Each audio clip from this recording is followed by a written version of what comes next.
इस्लाम धर्म कितना पुराना है। अस्सलामु अलैकुम व रहमतुल्लाहि व बरकातुहू।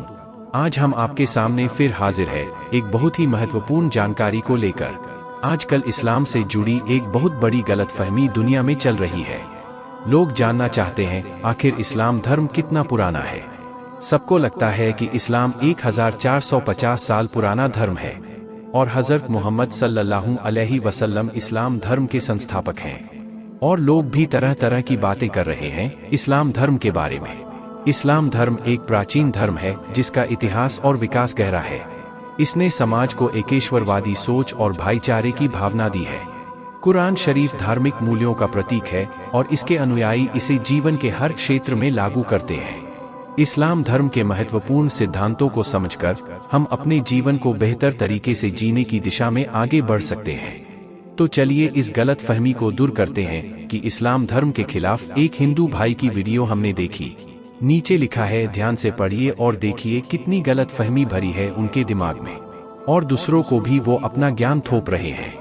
पहले उनके खुराफाती भरी दिमाग के उपज को पढ़िए, फिर मैं इस्लाम को कुरान मजीद और अन्य धर्म ग्रंथों के माध्यम से आप लोगों तक सही जानकारी पहुंचाऊंगा। यदि कोई मुसलमान तुम्हें कहता है कि हमारा धर्म जो है बिल्कुल आरंभ से है, तो उसको पूछो कि मोहम्मद सल्लल्लाहु अलैहि वसल्लम कौन है। वो कहेंगे कि मोहम्मद जो है संस्थापक हैं, तो संस्थापक हैं तो 1450 साल से ही यह मजहब धरती पर क्यों है। उससे पहले कोई अल्लाह वर्ड नहीं जानता था, उससे पहले कोई नमाज नहीं करता था, उससे पहले कोई कुरान नहीं जानता था, उससे पहले कुरान की वो नियम नहीं जानता था जो कि कुरान में अब लिखे गए हैं, उससे पहले कोई मोहम्मद के विषय में भी नहीं जानता था। तो ये वो बात है जिससे आप 30 सेकंड में सिद्ध कर सकते हैं कि ना तो इस्लाम कोई एक धर्म है। इस्लाम केवल एक कल्ट है जो एक मनुष्य की जो एक व्यक्ति के मार्ग बताए हुए मार्ग पर चलता है, उसकी किताब पर चलता है और उसके जीवन का जो भी पूरा एक चरित्र रहा है केवल उसको फॉलो करने की कोशिश करता है। दूसरी बात कि इस्लाम कोई अनादिकाल से चलने वाला मजहब, पंथ या धर्म जो कहते हैं वह नहीं है। आइए इस ऑब्जेक्शन का ऑपरेशन करते हैं। सबसे पहली बात तो यह कि ऐतराज करने वाले भाई ने मुसलमानों के तरफ से जो जवाब बताया है वो उनका अपना जवाब है। कोई भी मुसलमान मोहम्मद सल्लल्लाहु अलैहि वसल्लम को इस्लाम का संस्थापक नहीं कहता, बल्कि हर मुसलमान का ये मानना है कि मोहम्मद सल्लल्लाहु अलैहि वसल्लम अल्लाह की तरफ से भेजे हुए मजहब इस्लाम के आखिरी पैगंबर है। इस्लाम के सबसे पहले पैगंबर हज़रत आदम अलैहिस्सलाम है, जो मानव जाति के सबसे पहले मानव है। आदम की तरफ निस्बत करके ही इंसानों को आदमी कहा जाता है। हज़रत आदम अलैहिस्सलाम के बारे में और जाने। मुसलमानों का मोहम्मद सल्लल्लाहु अलैहि वसल्लम और उनसे पहले अल्लाह के भेजे हुए सभी पैगंबरों पर और उनकी तरफ भेजी गई किताबों पर ईमान है। वो पैगंबरों में फ़र्क भी नहीं करते। एक अल्लाह ताला ने कुरान मजीद में सूरह नंबर 2 आयत नंबर 285 में फरमाते हैं, ये रसूल यानी मोहम्मद सल्लल्लाहु अलैहि वसल्लम उस चीज़ पर ईमान लाए हैं जो उनकी तरफ उनके रब की तरफ से नाजिल की गई है, और उनके साथ तमाम मुसलमान भी ये सब अल्लाह पर, उसके फरिश्तों पर, उसकी किताबों पर और उसके रसूलों पर ईमान लाए हैं। वो कहते हैं कि हम उसके रसूल के दरमियान कोई तफरीक नहीं करते कि किसी पर ईमान लाए किसी पर ना लाए। 2 इसी तरह अल्लाह ताला ने कुरान मजीद में सूरह नंबर 22 आयत नंबर 78 में एक जगह फरमाते हैं, यानी अल्लाह ने पहले भी तुम्हारा नाम मुस्लिम रखा था और इस कुरान में भी तुम्हारा नाम मुस्लिम रखा। मजहब सलाम सिर्फ 1450 साल से ही इस धरती पर नहीं है, बल्कि जब से इस धरती पर पहला इंसान आया तब से इस्लाम है।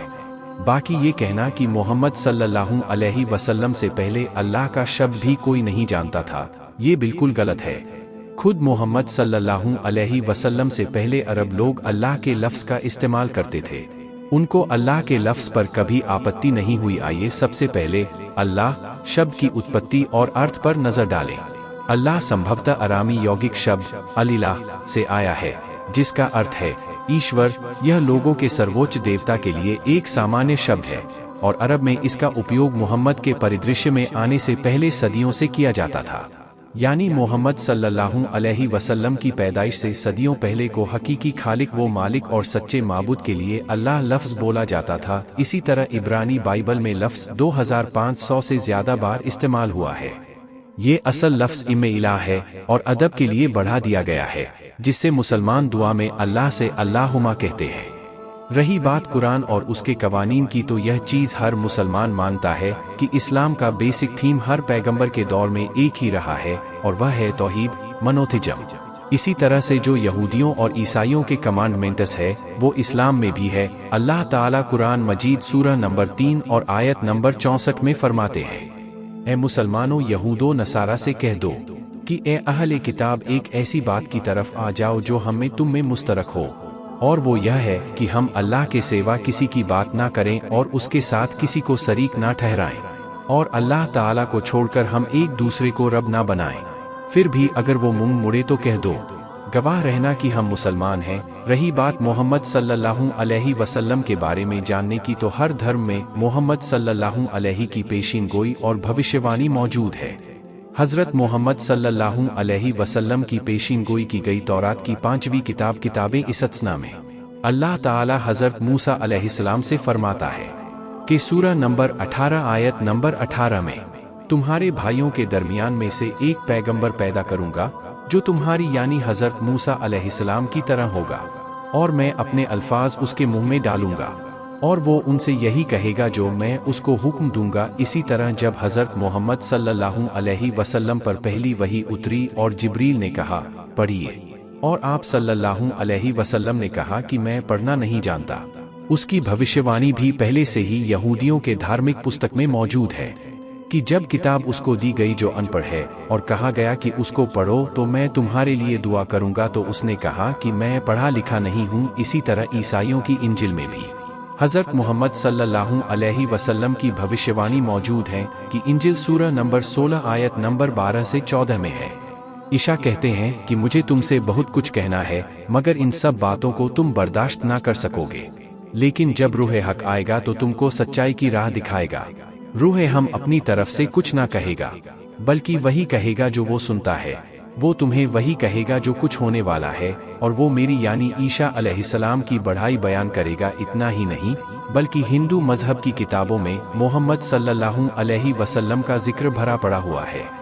डॉक्टर पंडित वेद प्रकाश उपाध्याय एमए संस्कृत कल्कि अवतार के नाम से बकायदा एक किताब ही लिख दी, और उसमें वेद और पुराणों से साबित किया है कि मोहम्मद सल्लल्लाहु अलैहि वसल्लम ही कल्कि अवतार है। उस किताब पर बड़े बड़े पंडितों के तफसरे भी मौजूद है।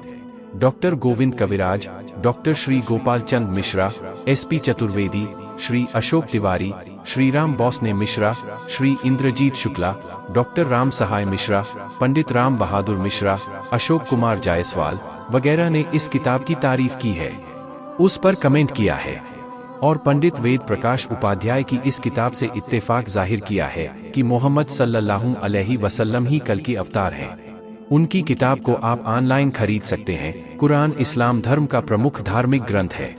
इसमें अल्लाह की व्यक्तिगत उपासना की जाती है और इसका पालन करने से पुण्य प्राप्त होता है। कुरान में जीवन के नियम, सामाजिक और राजनीतिक व्यवस्था के विचार भी दिए गए हैं। इस्लाम धर्म के अनुयायी 5 मुख्य सिद्धांतों को मानते हैं: शहादा, ईमान, नमाज, सलात, रोजा, सौम, ज़कात, चैरिटी और हज, पिलग्रिमेज। इन सिद्धांतों का पालन करके व्यक्ति अपने जीवन को धार्मिक दृष्टिकोण से निर्धारित कर लेते हैं। इस्लाम धर्म ने हमेशा से समन्वय और भाईचारे की भावना को बल दिया है। यह धर्म दूसरे धर्मों के प्रति भी संवेदनशील रहा है और उनके साथ मिलजुल कर समाज की उन्नति का लक्ष्य रखा है। अब रही बात कि इस्लाम को धर्म के बजाय कल्ट कहना और ये भरोसा कराने की कोशिश करना कि इस्लाम किसी खास शख्स के जाति कामों को फॉलो करने का नाम है, ये गलत है। इस्लाम इस पूरी सृष्टि के रचिता अल्लाह के तरफ से उतारे गए अहकामात पर चलने का नाम है। प्यारे मित्रों, आपसे निवेदन है, इस किताब को आप भी पढ़ें, इस्लाम को करीब से जानें। हिंदू, मुस्लिम, सिख, ईसाई जितने भी मजहब इस दुनिया में पाए जाते हैं, उनका गहराई से मुतालबा करें, पढ़ें और देखें कि हमारे क्रिएटर ने हमारे लिए क्या बेहतर तरीका चुना है, उसे अपना ले। हम अपने स्वर और अल्लाह से दुआ करते हैं कि अल्लाह हम सबको रोशन रास्ता जरूर